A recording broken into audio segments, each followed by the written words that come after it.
എന്റെ ചെറുപ്പക്കാരെ, താടി വടിക്കുന്നവർക്കുള്ള ഗൗരവത്തെക്കുറിച്ച് 100 ഹദീസുകളാണ് റസൂലുള്ള പഠിപ്പിക്കുന്നത്. ഖാലഫിൽ ഇഖ്നാഇൽ പറയുന്നു യഹ്റുമു ഹൽഖുഹാ, താടി വടിക്കൽ ഹറാമാണ്. ഞാനിവിടെ അതിലും പണ്ഡിത മഹത്തുക്കളുടെ അഭിപ്രായ വ്യത്യാസമുണ്ട്. എന്തോ ആവട്ടെ, മുശ്രിക്കീങ്ങളുടെ ചര്യയാണത്, ജൂതന്മാരുടെ ചര്യയാണത്, മജൂസികളുടെ ചര്യയാണത് എന്ന കാര്യത്തിൽ തർക്കമില്ല. താടി വടിക്കല് ജൂതരുടെയും ക്രൈസ്തവരുടെയും മജൂസുകളുടെയും ചര്യയാണെന്ന് എന്ന കാര്യത്തിൽ തർക്കമില്ല. അതിൽ ഇജ്മാ ഉണ്ട് എന്ന് വരെ പണ്ഡിത മഹത്തുക്കൾ വിവരിക്കുകയാണ്. 10 ലക്ഷം ഹദീസ് മനപ്പാടമുള്ള അഹ്മദ് ബിൻ ഹംബൽ റളിയല്ലാഹു അൻഹു അബൂ ഹുറൈറ റളിയല്ലാഹു അൻഹുവിനെ തൊട്ട് റിപ്പോർട്ട് ചെയ്യുന്നു, ഖാല റസൂലുള്ളാഹി സ്വല്ലല്ലാഹു അലൈഹി വസല്ലം അഅഫുൽ ലിഹാ വജുസ്സു ശറാ വജുസ്സു ശവാരിബ്. താടി വളർത്തു മുസ്ലിമീങ്ങളെ, മീശ വെട്ടു മുസ്ലിമീങ്ങളെ, ദീനിന്റെ മക്കളെ നിങ്ങൾ മീശ വെട്ടിക്കളയണം, താടി നിങ്ങൾ വടിക്കുകയും ചെയ്യരുത്. വലാ തശബ്ബഹു ബിൽ യഹൂദി വന്നസ്വറാ.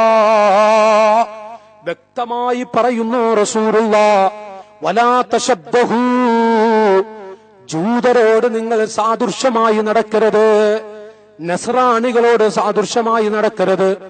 ലാ തശബ്ബഹു ബിൽ ആജിം, നിങ്ങൾ അനറബികളായ ആളുകൾ പല ആളുകളുമുണ്ട്, താടി പിടിച്ച് നടക്കുന്നത്, അവരുടെ കൂടെ ആ ചര്യ നിങ്ങൾ പിടിക്കരുത്.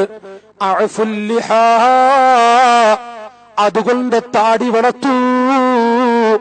ജൂതരുടെ ശൈലിയും നസ്രാണികളുടെയും അനറബികളായ അഅജമികളുടെയും ഒരു ചര്യയാണ് താടി പിടിച്ചുകൊണ്ട് മീശ വെട്ടാതെ വളർത്ത് നടക്കുന്ന ശൈലി.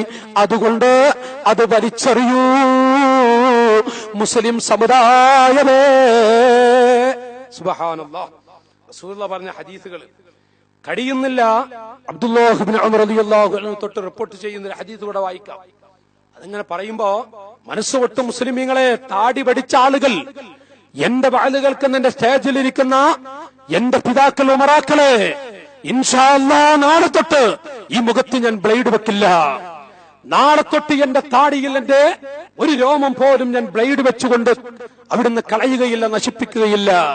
എന്റെ സദസ്സിലുള്ള പ്രായം ചെന്ന പിതാക്കളെ, നിങ്ങൾക്ക് വെറുപ്പുണ്ടാവരുത്.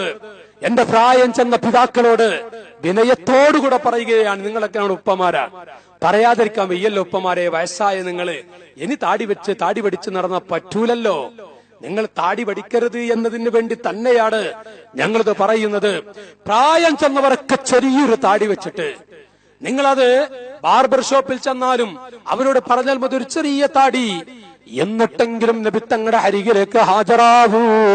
റസൂലുള്ള പറയുകയാണ്, മൻ തശബ്ബഹ ബിഖൗമിൻ ഫഹുവ മിൻഹും, ആരുടെ ചര്യയാണ് ഒരുത്തൻ പിടിക്കുന്നത് അവരിൽ പെട്ടവനാൻ. നഊദു ബില്ലാഹ്, താടി പഠിക്കുന്നത് ജൂതരുടെ ചര്യയാണ്, ക്രൈസ്തവരുടെ ചര്യയാണ്, മജൂസികളുടെ ചര്യയാണ്. എന്നാൽ താടി പഠിക്കുന്നവരിൽ അവരിൽ പെട്ടുപോകുന്നതാണ്.